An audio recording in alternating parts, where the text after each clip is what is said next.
Assalamu alaikum students, it's lecture number 33. The subject is English, videos for grade 5, and the topic for today is singular and plural nouns.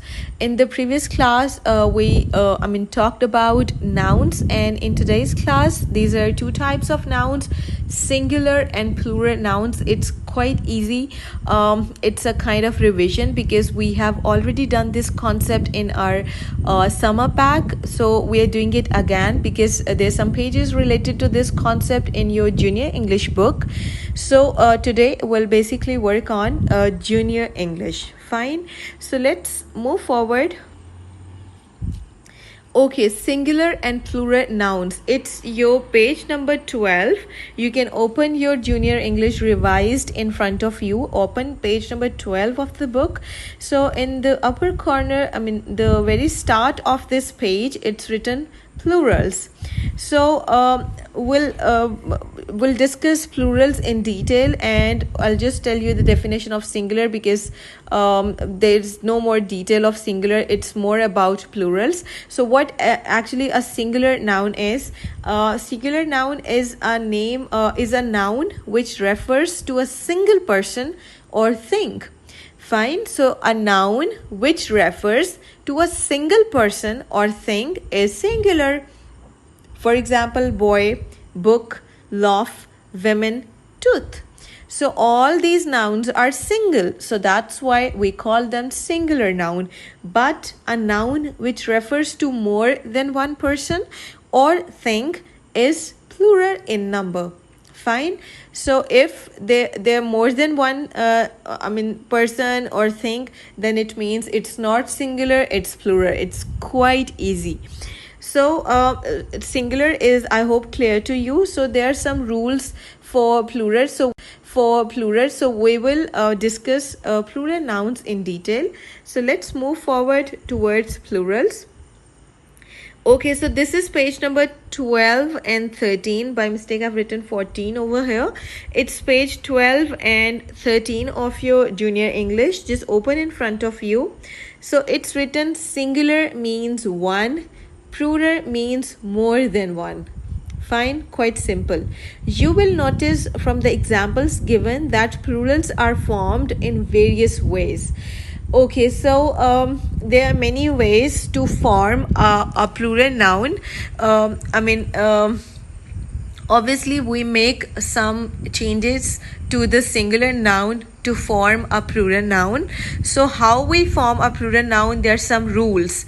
So here there are three rules to form a plural noun. First one is by adding s to the singular. Fine. So this is a basic rule that we can form a plural noun by just adding s at the end of a singular noun. For example, girls, tables, windows, flowers. Fine. So you see that after these nouns, they just add s with the singular noun and plural nouns is formed. But there is another rule. The nouns ending with s, sh, ch or x form their plurals by adding es. Fine. So the second rule is if the noun is ending with s, sh, ch or x. So what we will do, we will not just put s, we will put es at the end of the singular noun. For example, boxes, foxes, bushes, brushes, arches and stitches. So this way we form plural nouns. Okay, so now the third rule is nouns ending with y before which there is no vowel. Fine. So the third rule is if a noun is ending with y and before y there is a consonant, then what you have to do, you have to make it plural by changing y to I, cut y, put I in place of y and then just add es. Fine. Like Berry, B-E-R-R-Y, berry is a singular noun.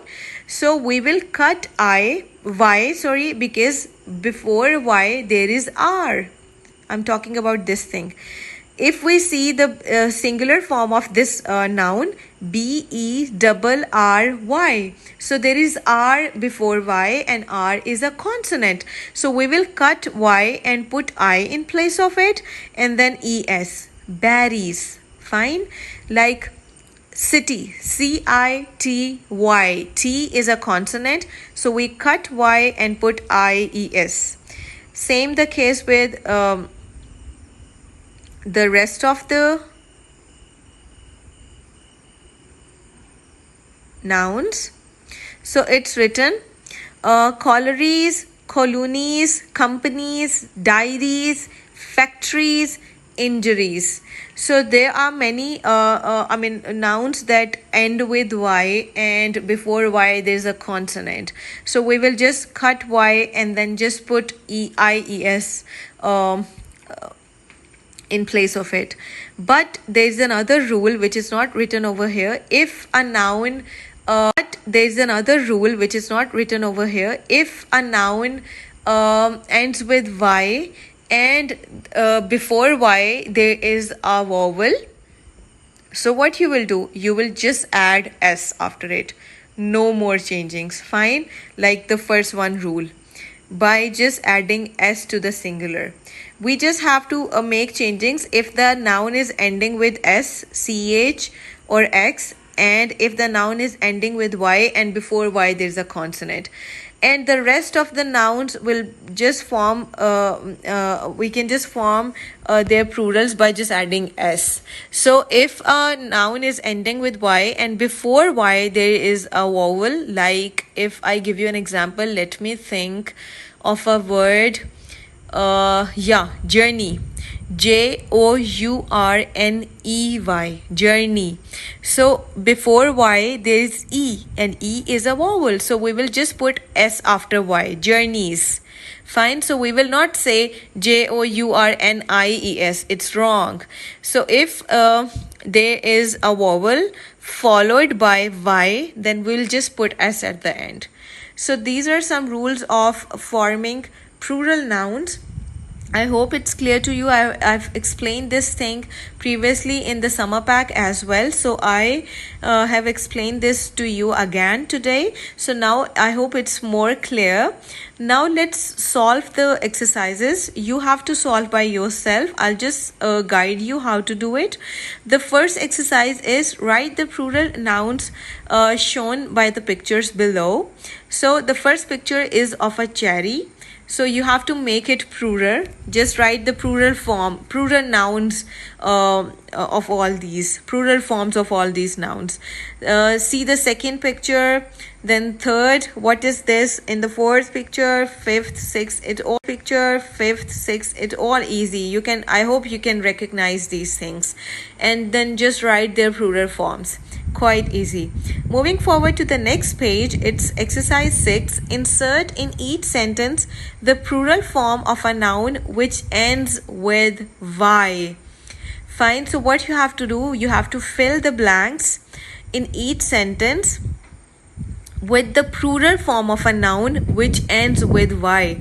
There were lovely red dash on the holly tree.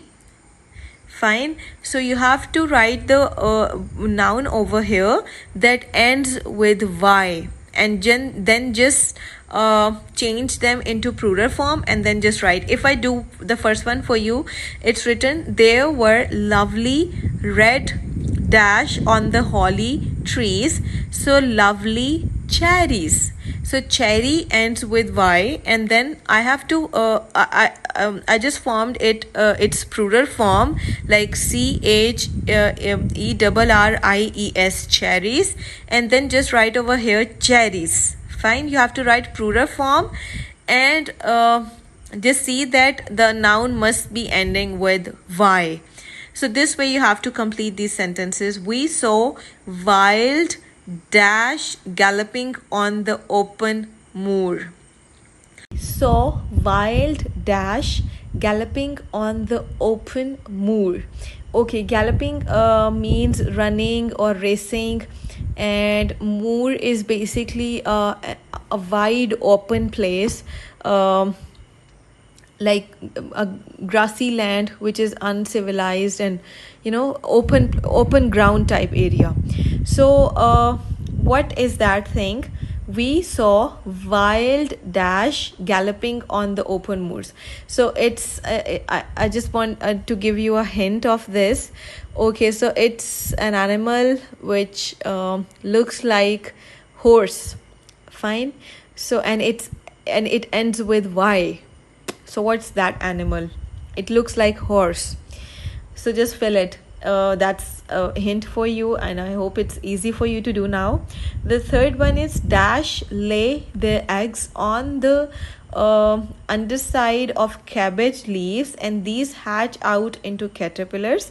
Now the hint is in the sentence. Which thing lay their eggs on leaves, and which hatches out, what are the things that hatches out of these eggs? Caterpillars. So whose egg is this? So it's also quite easy.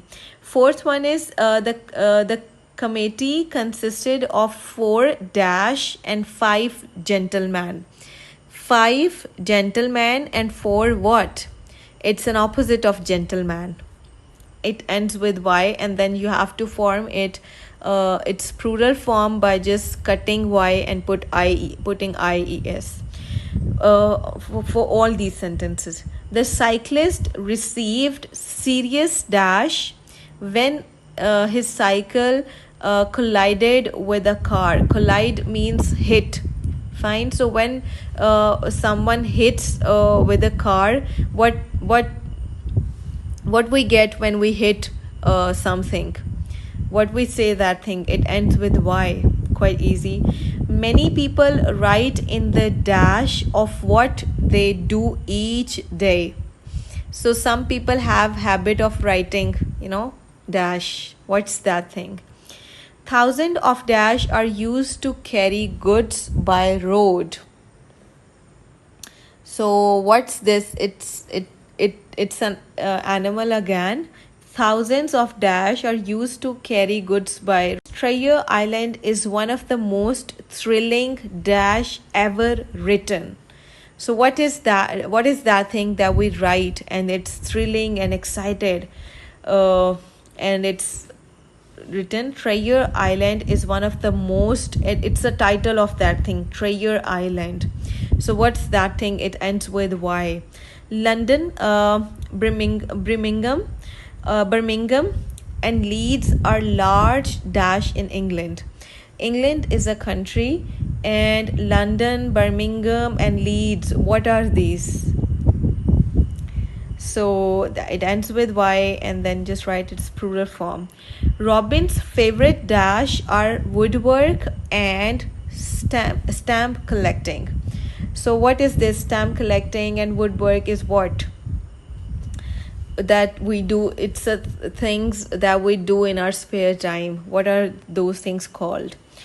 Quite easy. Now the fourth exercise is nouns ending with Y, before which there is a vowel.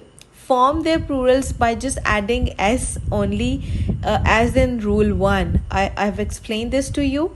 Like key is ending with Y, but before Y there is a vowel, E. So we just put S. Keys, days, toys, guys, boys, monkeys, donkeys, chimneys, turkeys, jockeys, kidneys, pulleys, journeys, holidays, trolleys, and boys. Okay, so it's written in fifth point. Some nouns which end with F form their plural by changing the F to V and adding ES. Okay, so that's a new rule. There were 3 rules were written over here. This one is the fourth rule. Fine. So these two, exercise 5 and exercise 6, were related to rule number 1, 2 and 3. Then there are two more rules, rule number 4 and rule number 5. Rule number 4 was when the noun is ending with y and before y there's a vowel. The fifth rule is when the noun ends with f, form their plural by changing the f to v and add es, like leaf, leaves. Cut f, put v and then es. Loaves, shelves, wolves, thieves, sheaves, calves, halves. So this way, remember that a few nouns ending with y do not follow this rule but merely add s, like chiefs, gulfs, waves, hoofs, handkerchiefs. So there are some nouns that end with y but we don't put ves after it, we just put s, and there's no specific rule for that. You just have to remember. Okay, so these were page number 12 and 13. Now let's move forward to the next two pages, page 14th and 15th. So it's written, if the noun ends with fe and the fe is changed to